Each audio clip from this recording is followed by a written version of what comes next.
Welcome to my next Better Call Saul Season 1 episode review video. Before I get into that though, pretty important, if you aren't caught up to the point where I am at rewatching or watching Better Call Saul, or you're just entirely sure, then you definitely need to take the initiative and pay attention to the episode's title, which of course I'll mention, as well as put in the description. If that happens to be the case and you find out you're not caught up, it would be my recommendation that you don't watch this video any further to avoid any potential spoilers. I have already seen Better Call Saul one time all the way through. I started watching it when Season 6 was airing, or right before it was airing, and I got caught up for the third or fourth episode of Season 6. But I did do reviews of Season 6 of Better Call Saul on this channel, so if you want to click right here with about 20 seconds left, that's my Season 6 reviews of Better Call Saul. I think I did a character ranking as well on there, maybe some predictions for the final episode or something like that. So if you want to jump ahead and you've seen every single episode of Better Call Saul, click on that video. But I wanted to relive the show because, again, I binged it. Didn't really sit with me. I remember some stuff, but I don't remember a lot of stuff. So want to see where this ranks on my all-time favorite TV shows of all time. So that's why I'm rewatching it. So join me on the journey and let's discuss the show in the comment section. With all that said, this will be Better Call Saul Season 1, Episode 8. The title of this episode is called RICO. And this will be my review reaction recap after just finishing watching the episode. And this will be a detailed review of the episode. So in a flashback, Jimmy pushes a mail cart at HHM. He reaches Kim Wexler's office. Hey yourself, Kim says. Jimmy holds up an envelope which he wants her to open. Kim takes the envelope and reads the letter, then kisses Jimmy. So Jimmy passed the bar. In Chuck's office, Jimmy reveals that he has passed the state bar exam, having taken online courses through the University of American Samoa. Everybody remembers that. He asks if Chuck is proud of him. He says he is. He asks if he can work at HHM once he is sworn in. Chuck tells him that he has to check with the other partners, but lets him know that there's some optimism with that. Now, later in the day, Jimmy celebrates with Kim and some co-workers in the mailroom, and Howard Hamlin stops by the party, and after the others have left, where you don't actually hear it, but Howard informs Jimmy that the firm will not be hiring him. Kim unpacks her office at HHM after salvaging the Kettleman case. She is back in Howard's good graces and has been allowed to return from exile in the dreaded cornfield. He convinces her to attend the firm's press conference on the settlement of the Kettleman case. Kim stands in the background as Howard makes the announcement. Jimmy watches the proceedings on television with disdain, thinking Howard is taking credit for Kim's efforts when it was actually his idea for all this. Shrugging it off, he returns to his task at the reception desk of Sandpiper Crossing, an assisted living center where he has come to visit a client. Jimmy wraps up a meeting with the client, a resident named Irene Landry, concerning her will. Irene realizes that she doesn't have enough money left from her monthly allowance to cover Jimmy's bill, which piques his interest. Investigating, he compares the bills of several Sandpiper residents and uncovers multiple cases of gross overcharging, the basis for a lawsuit. Jimmy convenes a group of seniors to point out errors in their monthly statements, which is noticed by the Sandpiper's facility manager, or the office manager there. And Jimmy shares his discovery with Chuck, who has been unable to resist processing the paperwork that Jimmy asked him to store. Chuck is shocked that he missed such errors, but begrudgingly agrees that a class action lawsuit could be brought against Sandpiper if Jimmy can establish a pattern of overbilling. Jimmy returns to Sandpiper, but he is banned from the premises as they have enacted a new policy in order to protect their residents from unwanted legal solicitation. As Jimmy argues with the facility manager, he hears the unmistakable sound of shredding from an adjacent office. He manages to talk his way into being allowed to use the restroom, where he furiously scribbles a demand letter on a toilet paper, or on a toilet, on like a note, legal orange paper thing or whatever it's called, informing Sandpiper of impending litigation against them. He thrusts the document at the facility manager before he is tossed out. At work, Mike receives a call from Stacy, who has accepted the situation and has forgiven him for his involvement in Matt's death. She asks if he could watch Kaylee later on while she's at work. to which Mike readily agrees. Anything you need, I'll be there. There will be no impositions for her. Anything she needs, Mike will provide. Jimmy returns to Sandpiper after dark to search their dumpster for the shredded documents.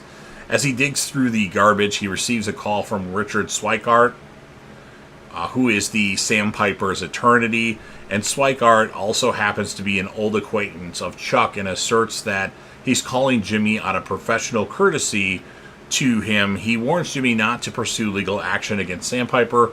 As Jimmy climbs out of the dumpster, he discovers that the shredded documents deposit neatly in a nearby recycling bin that's actually unlocked.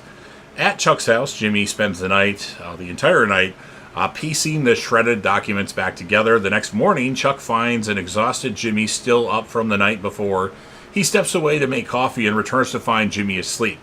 Impressed by his commitment, Chuck decides to pick up where his brother left off. By the time Jimmy wakes up, good old Chuck has assembled the smoking gun, an invoice for syringes from a medical supply company in Nebraska. Energized by the work, Chuck gives Jimmy a long list of case law to pull for research.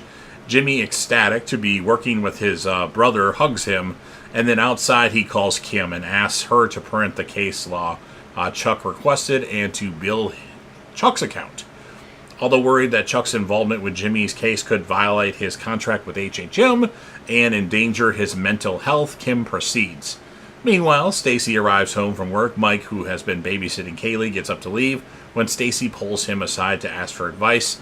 She shows Mike the envelope of cash from Matt's suitcase and shares her uncertainty about what to do with it, noting that the expenses have been piling up.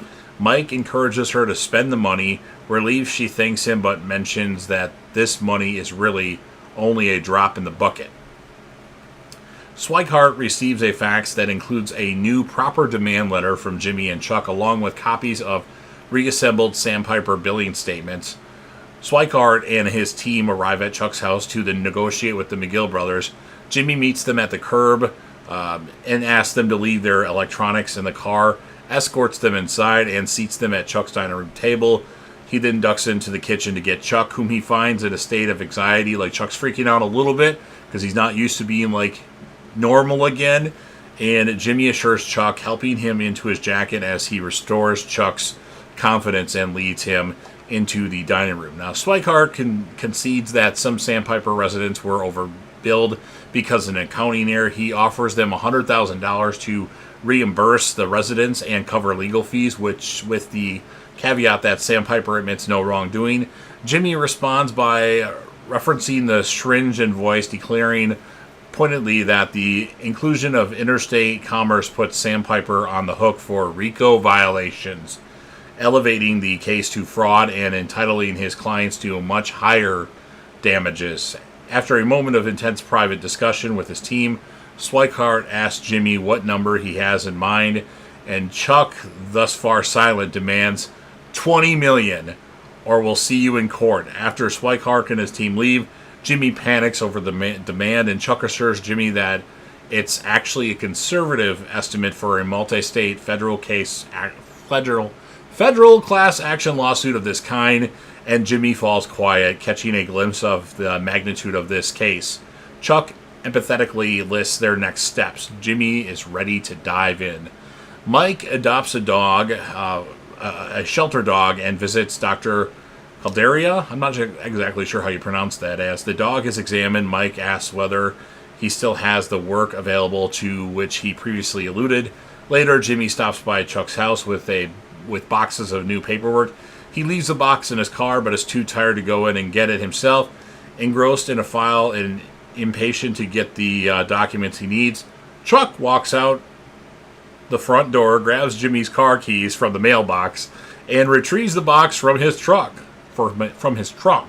He's out of the house and not in pain. Jimmy watches from the doorway, amazed. And then Jimmy calls quietly to his brother, and then Chuck suddenly realizes where he is and drops the box he was carrying, and that's what ends this episode of Better Call Saul. So really good stuff here. Very interesting how this case has started and what Jimmy does to get the evidence and all that. I liked it a lot. I'm going to give the episode an 8.6 out of 10. And then, as far as my character of the episode, yes, we know Jimmy is the character of every episode, but I usually do a secondary character of the episode, and for this one, you got to give it to Chuck, because he had a little bit of an anxiety, but he really, stepped up when Jimmy needed him most. So Chuck is the character of the episode. So you've heard everything that I have to say in this detailed review. Now it's your turn. If you're a fan of Better Call Saul, Breaking Bad, or El Camino, a Breaking Bad movie, and you want to help me out with the YouTube algorithm, please consider Hulk smashing the like button. Share this video with a friend. Put this video on any one of your social media platforms. Don't forget to sound off in the comment section about what your thoughts are on this episode of Better Call Saul. What would you rate it? Who would be your character of the episode? Anything else that you want to add? Remember, I cover a lot of stuff on the channel, so go to my playlist to see what else I cover. I'm sure there's something else that you'll like. Remember to click right here for my Better Call Saul Season 6 episode review videos if you want to see those, if you've seen every episode of Better Call Saul. And then last but certainly not least, don't forget to hit that sub button. If you're watching the video anyway, subscribe to the channel, join the team, show your damn support, and be a part of something special, and you never know what you're going to see on JDevTV.